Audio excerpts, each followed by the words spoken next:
So decided to shoot a little video.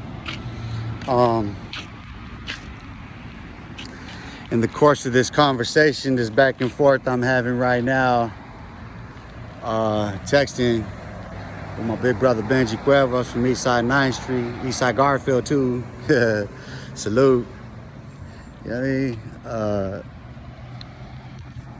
mean? We're reminiscing on where it all begins. You know what I'm saying? We're flashing back to the 1980s and even further on it. So he inspired this talk here. And one thing he mentioned when he hit me up was, why I didn't title that video, the one about Tony Acosta, the one that takes it back to 1988. Why I didn't title it after him or 88. You know what I mean? Which editing is always a possibility. You know what I mean? But I think I considered that at the time, but I wanted to personalize one that was naming him more about him, which I know very little about him. You know what I mean? To honor the dead from the living. You know. And it wasn't so much about him as it was about just breaking the ice on the conversation to begin with. But and plus I'll speak more to it. I'll get more into all that, you know what I mean, as time goes on, and as I have more conversations with more people, because oh shit, my memory is hazy on a lot, to be honest with you.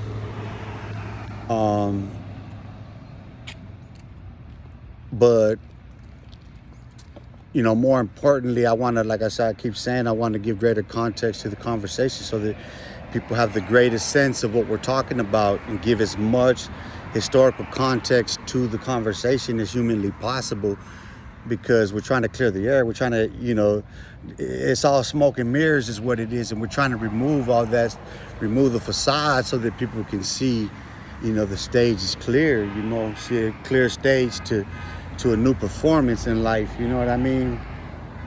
Based on our understandings of where we come from.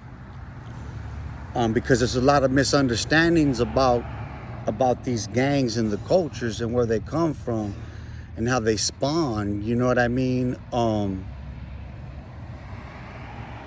See, I'll tell you something about Duperville Projects.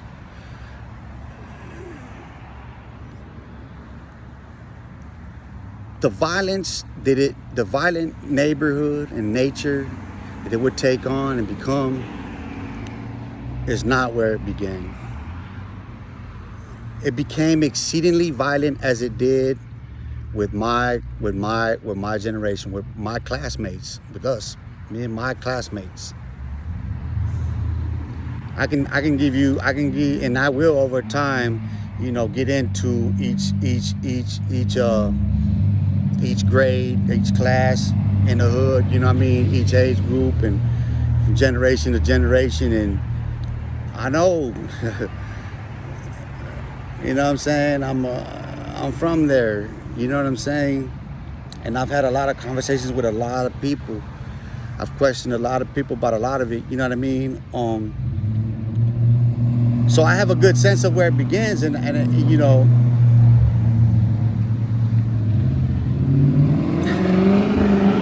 gonna repeat this, bro, and understand what I'm about to tell you, bro. Truly grasp this. Only 1%, and in some neighborhoods less than 1% of identified gang members are violent gang bangers. Facts.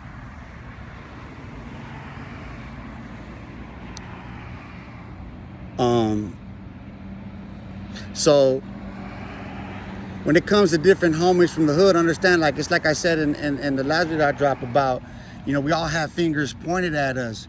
So to think that your idol don't have someone who's gonna step up and say, I knocked him the fuck out, he wasn't shit, you're a fool.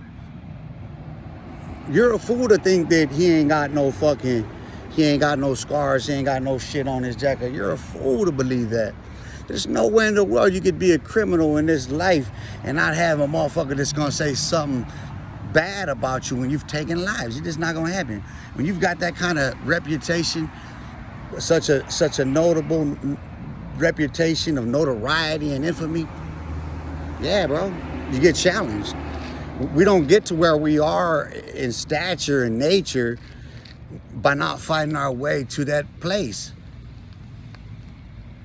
And it's a combination of fear and circumstances and all kinds of shit that motivates a person to those extremes, bro. There's all kinds of causes to those effects.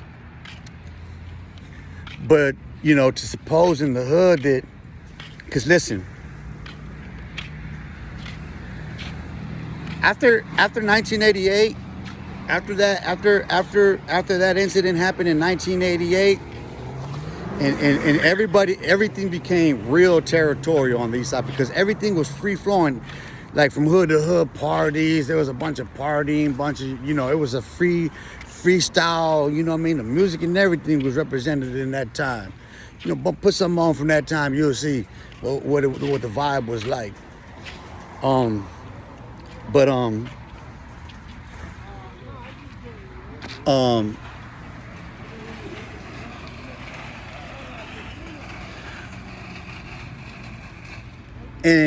And so, like I said, when that happened, because you gotta understand something, Fantastic Force consisted of the original founding members of Wetback Power, A Street, which is the original WP set,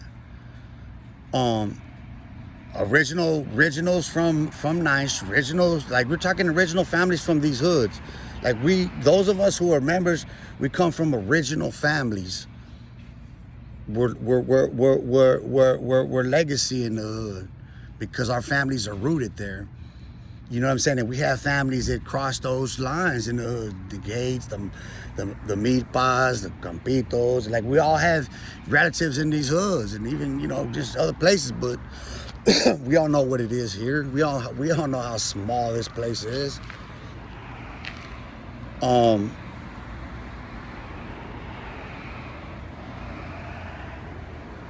I mean, Dupa Villa has always had a reputation. Let's be clear about this shit.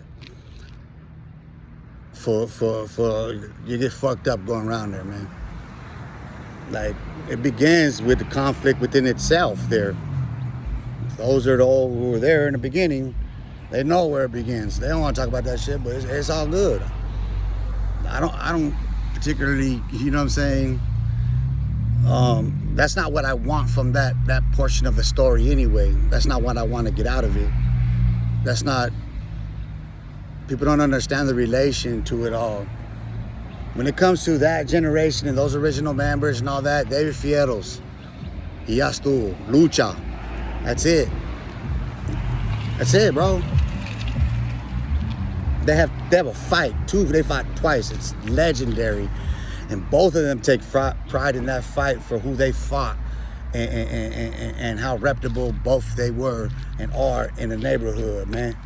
And how fierce they were with fighting and how respected they were in the hood. You know what I mean? Like, and they both, you know, they both talk to me about it.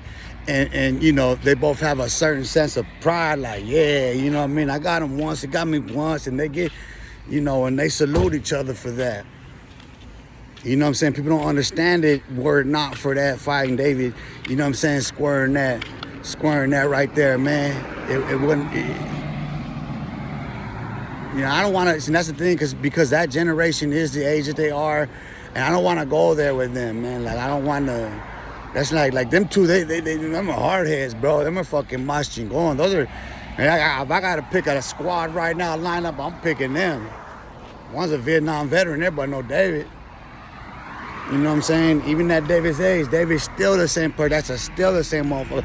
You still ain't gonna fuck with him, bro. You know what I mean? But, you know, there's, you know, that's David. And there's a lot of them from that generation that don't even want to be associated with Dupa Villa projects because of the stigma that's associated with it, the negative the negative, the black cloud that hangs over it. You know what I'm saying? Whereas most relish in that notoriety and saying, "Oh, I'm from Duperville, I'm from Duperville, I'm from Duperville," and getting that respectability when you walk certain lines. And not because you're a one percenter, not because you was shooting them up and you was banging it out or nothing like that, but it's simply because of where you're from. And we know this shit to be true. You know what I mean? Because, you know, here's what happens. Benji pointed this out. Is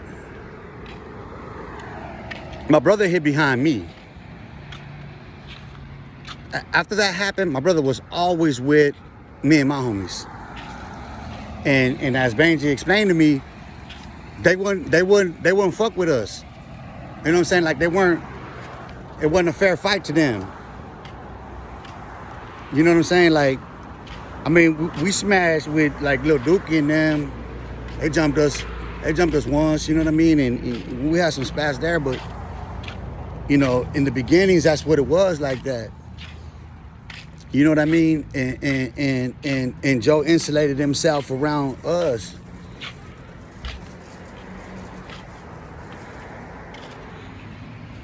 Because when it comes to those of his age group, those from the dupes, his age group or older, ain't nobody ride. I can name I know the two.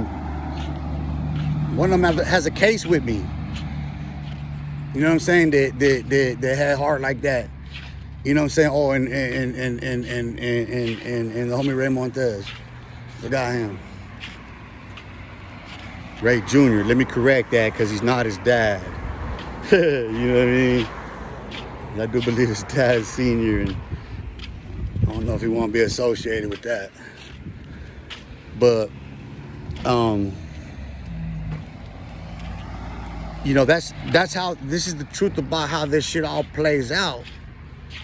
You know what I mean? But it all boils down to and goes back to what I asked of Yuck. And what I said to Yuck was like, why didn't you just deal with Joe yourself, personally, one-on-one? Why did you insist on getting everybody and letting everybody get involved? And then there's a further question as to after it happens, why didn't all these somebodies in penitentiaries and all this other shit do anything to intervene? Why did it get that far? Because we still got to get back into my case and what happened when I went to prison, the way motherfuckers did me. You know what I'm saying?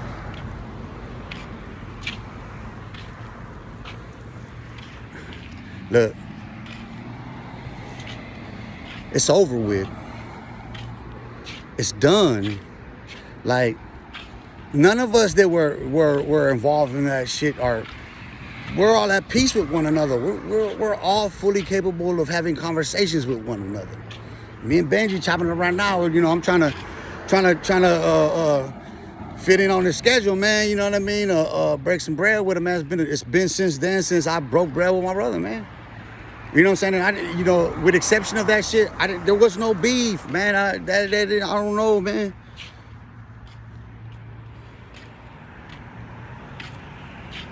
And now, you know what I mean? Like,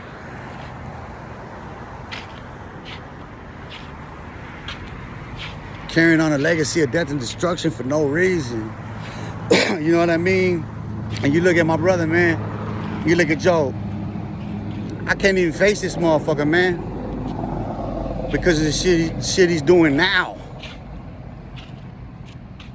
Because he's still making them same mistakes, dude. He's still doing the same shit. You know what I'm saying? Like, I constantly get thrown under the bus for this motherfucker, man. It's shit that fucks me up.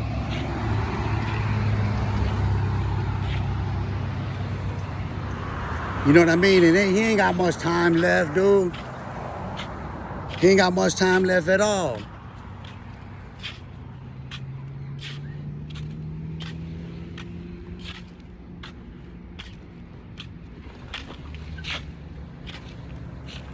And I'm gonna say this to my brother.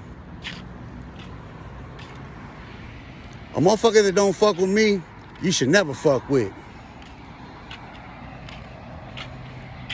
That motherfucker don't fuck with me, I don't fuck with him, and I don't fuck with nobody that fucks with him. That's why I don't fuck with you. Ain't about no fucking scared, fool. Scared of what? Scared of who? All you motherfuckers need to get that shit through your fucking thick ass motherfucking skulls. I ain't scared of a motherfucker. Ain't no motherfucker scared here, fool. Listen, tell them or whoever the fuck it is that got anything to say about me behind my motherfucking back. Set a date and a time and let's go there. I'll meet you in the motherfucking desert and we can dead this shit. Otherwise, I'm tired of hearing about it, bro. For reals. I walk these motherfucking streets. I ride these motherfucking streets on a bike, and that shit ain't gonna change for now, motherfucker, or any motherfucker's impressions that he's trying to give to some underling ass nobody peon motherfucker that he's trying to impress. Fuck's wrong with you? Richard Joseph Size?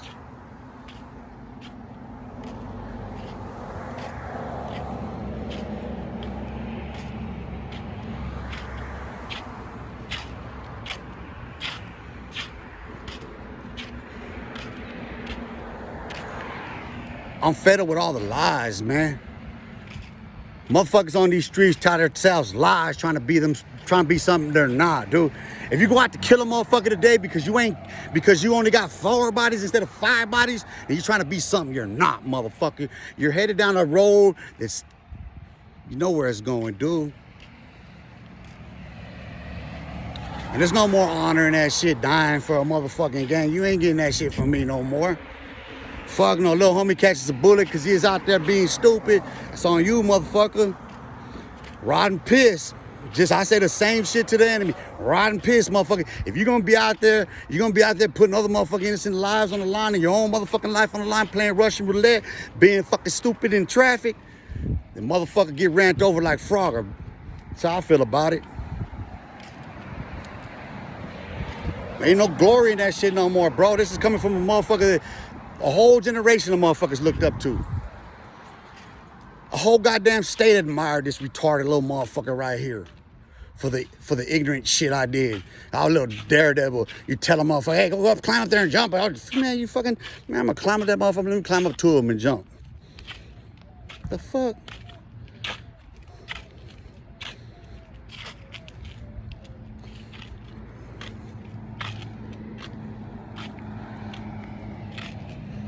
See, motherfuckers want to play, man. They want to placate motherfuckers. They want to, I'm like this about it, bro. You get respectability from me. You get honor from me. You get that glory from me as a gang member. If you make it this long, bro. If you can stop. If you can change your life around, then you get it. Then you get that kind of recognition. You know what I'm saying? For being that, because. Like, Yuck's the only one thus far I've named. Ain't no fucking with that dude. You ask any motherfucker, man, you do not want to fuck with that dude. That's the real boogeyman. That's my homie, though. You know what I'm saying?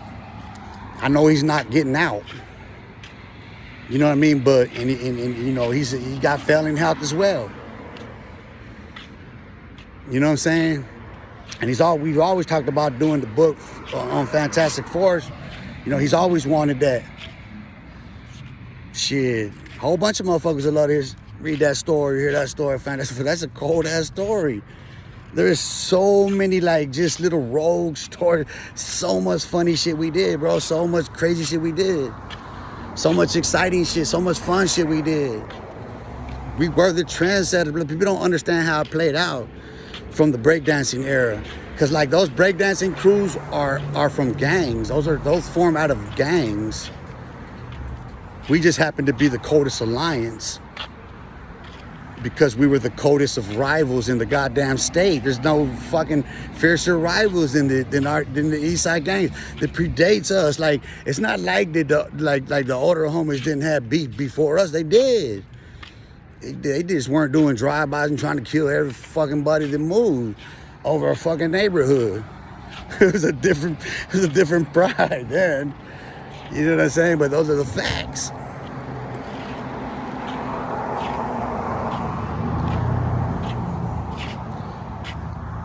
And I see, that's the thing, man. I'm trying to bring peace to this shit, man. You know, for those that were, especially for those directly related to that murder, those that were Tony, you know what I'm saying, Yug, Angel, rest in peace, my brother. You know, I believe Benji's the only other one who was called into question on that shit. You know what I mean? You know, Angel's gone, you know what I mean? I had the opportunity to apologize to Mike for what I did, but I never got to sit on the bench with Toucan again. I mean, I didn't when he was alive. I didn't want it then, you know what I mean? But now, I would love nothing more than to have Fantastic Force together to be able to say, look. Tell the little homies, man. Show the little homies. Cause they don't know. They don't know. They think we've always been like this. Not us. We were cool, dude. Like, we were cool as fuck. Like, homies had different kind of beefs, different kind of competition at that time, bro. Like, motherfuckers was... homies was in competition over slick hair and shit. Who was the finest motherfucker? You know what I mean? Who was the fastest? Who was this and that? So, you know, that was more or less the gang banging. It was on the courts. It was on the field. You know what I'm saying? It was after school. It was really, really innocent. It was relatively innocent at that point. It got crazy at the crack hitting guns and all this other shit, man. We haven't always been this way. You know what I'm saying? But we raised generations to become this. And I just can't anymore, man. God has given me another day, and there is no way I can turn back to that and think that I can make a difference in doing the same. I can't conceive of it. You know what I'm saying? Like, I need closure. You know what I'm saying? Like, I need closure, finality. You know what I'm saying? Because think about it. What sacrifices I made in life, done out of ignorance, blind ignorance, it's all preventable. And the last thing I want to see, man, is for it to continue, because it's traumatizing to me. It's such a fucking traumatic experience for me, because I lost my entire fucking life. And for what? What does my reputation account for? What does it amount to now that I'm here telling you this? Nothing, because there's going to be somebody who wants to be something he's not, or trying to be somebody that's going to look down on me. He's going to nitpick, going to be a petty motherfucking piece of shit, and nitpick and find something to say, oh, you're not that. You're right. I'm not. But when you figure out what I am, let me know. And we'll all be better off for it. Just watch. You'll see.